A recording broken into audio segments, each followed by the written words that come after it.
Director of Public Affairs at the West Africa Examinations Council. We're still staying on matters of education. Teye-Cudjoe says the council has put in place measures to check examination malpractice and the leakage of papers at various centers across the country. Her assurance comes as over 571,000 candidates who registered for the basic education certificate examinations wrote their first paper today. We'll hear from her shortly, but first let's touch base with correspondents who monitored some centers. We start here in the capital, and my colleague Papa Ni Ashale has been interacting with some candidates.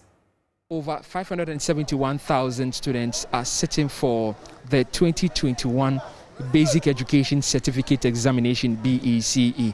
This also is the very first time that students from the junior high school are sitting for the exams since the Ghana Education Service changed the trimester system, which also known as the terminal system, into the semester system, where they are to go just in 2 streams rather than the 3 terms that we know. So we have been interacting with the Director of Education for the Ayawaso North Municipality, and she tells us that they are hopeful of getting in 100% in this year's BECE. This year is that we want all our children to pass and then be able to go to the senior high school. Last year we had some few challenges with the Ghanaian language. So prior to the examination, we engaged our teachers, motivated them, and then asked them, the language teachers, we took them through some orientations and some seminars and training to help them to deliver as expected. And we are hoping that they will do well, especially with the public schools. And then even with the private schools, we also encourage them. When we did the school performance appraisal meeting, we realized that Ghanaian language was a challenge. So we engaged all of them and then motivated them to help solve that problem. So we are expecting that this year, Ghanaian language will no more be a challenge to the municipality. We will sail through successfully. So what is the pathway they're expecting? This year, I've told all my schools that we're going for 100%. Wouldn't that be a difficult thing to expect? It's better to set it that way for them to strive to reach there than to set a lower standard. That will be easier. So I have pegged it there, and I've told them they've signed performance contract, both public and private, and I'm expecting that they will work towards that. So I have with me one of the many monitors that have been dispatched to monitor the ongoing basic education certificate examination. I have with me Mr. Eric Dare. Mr. Dare, what exactly are the monitors to do on the ground? Okay, so we are monitoring the conduct of the whole examination. We oversee the supervisors, the invigilators, and then the student body as to whether the entire examination environment is serene, and the conduct of the student as to whether they are following the regulations as indicated by WAEC. And then we also ensure that whatever that they are supposed to do, or where, like, identify those who are absent, get reasons why they are absent, or the absenting candidates, and then the total number as to whether if somebody have any particular challenge, like for instance, if somebody falls sick or is not able to write the paper, we make sure that all available help will be provided to the person. So that's my colleague Papa Ni Ashale monitoring today the BECE, especially in the capital. We're told the situation was no different elsewhere. All students in high spirit and for the first day hoping to complete successfully. But I'll take you now to Fuvema in the Volta region, where residents are still counting their losses following the devastation caused by a tidal wave in the area. Our correspondent Ivy Setoji reports that some BECE candidates in the area have been relocated and camped at Anyanui, a neighboring town in the Angloga district. She joins me via Zoom with more from the Volta region. Well, Ivy, what's the situation? These students, are they in high spirits? What exactly have they been up to on the first day? Well, yes, they were, but not like the other students or other colleagues who were not affected. So these students from Fuvema, actually they are 19, were camped at Anyanui, and then today they were taken to the various centers they have centers like the Zion College, that is Zico, Angon Technica, Angon Senior High, and others. So they were taken to these places to write their exams. Yes, of course, they told us that they were prepared, or they are prepared for the examination, despite everything, but not like with the things that happened, the tidal wave and everything. They were a little bit disturbed, but they are hoping that after everything, at the end of the week, after the exam, they will come out successfully and go to the schools of their choice. So yes, they are doing well. We are just hoping that they do their best. But there was no special dispensation for them or special arrangement for that matter for these students, apart from moving them to Anyani? Yeah, so no, actually.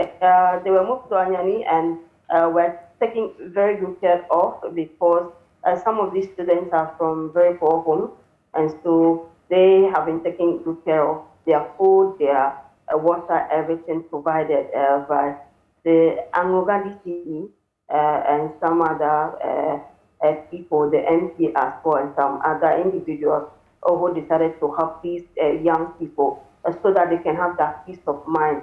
So these are the things they provided for them, and then gave them transport or took them in a car to the examination centers so they could write their examination. Now, apart from that, all other affected areas were able to, students in those areas were able to write their examination well, and they are also hoping that they come out successfully. Well, thank you, Ivy. And earlier, you have also been reporting that the Volta Fair has kick-started smoothly for the next 2 weeks. It will be happening at the whole sports stadium, and we'll be monitoring events there. But we'll take you to the Ashanti region now. And this year, the region presented the largest number of candidates, with 111,432 students sitting for the exams. Mohammed Nuruddin is our man on the ground, and he filed this earlier report. More than 111,000 boys and girls have begun the basic education certificate examination in the Ashanti region. At the Old Darfur Municipal Assembly, 2,047 students are taking part in the exams. Officials say they would uphold the integrity of the examinations. At the Old Darfur MA Junior High School, 4 students were absent on the first day of the examination. 1 girl and 3 boys. 1 traveled, another was sick, and 2 others dropped out of school. Ya Enima Amwa is the supervisor. I recorded 4 absentees, 1 female, 3 males. Reasons for absenting: 1, I learned his travel to Nigeria. 1 is not well, and the other 2 have stopped schooling. So far, we had a very smooth exam. So we are praying that the subsequent days, it will be the same. The students are optimistic their efforts will not be in vain. I've learned very hard to get, and I have that confidence to get A1 in social. For me, there was no difficult question for me, because all the questions I was able to solve them perfectly. The least will be 2. I am sure that I am going to pass the exams, because the questions were simple, and if you read it, you will understand what they are trying to ask you. The only challenge I had today is that they've been going out to urinate, drinking water, washing themselves, and so on. But the first day, so we've observed that, so from tomorrow we know how to deal with them. For Idris Ahmed, the exams were tough, but he would excel. This paper was not easy, but indeed they were able to write it, and we're hoping that we're going to get a good grade. Yes, I think we're going to only me and the whole candidates. We're going to have a good results. On Tuesday, the students will sit for mathematics and basic design and technology. A report by Mohammed Nuruddin. We can only wish them the very best, these students. Now, we can hear from the Director of Public Affairs at the WAEC, Teye-Cudjoe, assuring measures have been put in place to check examination malpractice and the leakage of exam papers. She spoke to Joy News during a tour of some centres here in the capital. We have been going on round with the folks from the West African Examination Council, who are the administrators of the exams. And this is what Agnes Teye-Cudjoe, who is the PRO, have been telling us. Well, the candidates should be in the examination room by now. We expect that they go according to the rules of the examination. They should not take any foreign material with them. They should read through the instructions carefully. They shouldn't seek assistance from anybody, either from their friends, or even if somebody passes a paper with notes or answers on it, they should go ahead and do independent work. They should not take mobile phones to the examination hall, because when you are caught with a mobile phone, your entire results will be cancelled. So we wish all candidates success, and we ask all supervisors and vigilators to be vigilant and to ensure that the right thing is done at the centers. This time, would you punish or sack vigilators or students who are found wanting in this exam? Well, with supervisors and vigilators, if whatever it is that they are doing is contrary to the rules, we'll take action there and then. But with the candidates, when you go to an examination center and the candidate is doing the wrong thing, you just file your report. It goes through the process before action is taken. So we do not sack candidates from the hall immediately. We just write a report, give the candidate the opportunity also to write his or her report about what has happened. Supervisors and vigilators also do their parts. So we do all that. We bring the reports to the office. It goes through the various committees, and then the approval is given to us at the final awards and examiners appointments committee for the BECE before action is taken. That is why you see that it is when we are releasing results that we announce candidates whose results are being cancelled for either engaging in various malpractices. But the much touted technology and serialization of exam papers, is it going to happen this year? It's work in progress.